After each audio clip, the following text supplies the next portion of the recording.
Արոն, ձեր մարզումների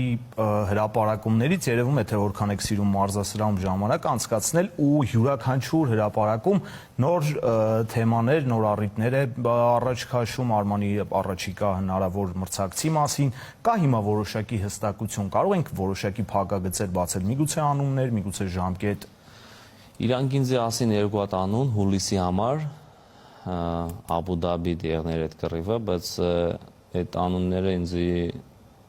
իմաստ չկա կռվելու։ Ես ուզում եմ կռվեմ տենց մարդու հետ, գոյնա որ ինքը շատ մեծ անուն ունենա ու ռեյտինգ ունենա։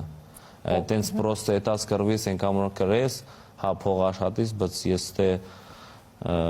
փողի համար չեմ, ես ուզում եմ որ չեմպիոն դառնամ, էլի որ տիտուլը առնեմ։ Ու պետք է տենց տղու կռես, որ ասեն, օքեյ, դու կռել ես երկրորդին, երրորդին, դու մյուսը կռվում ես տիտուլի։ Բայց համի տարբեր բաներ կա, իսլամը ուզում է տալ 77 կիլո ու ես կարող եմ մեր տիտուլը եղնի վականտնի ու ես վականտնի տիտուլ եմ կռվում։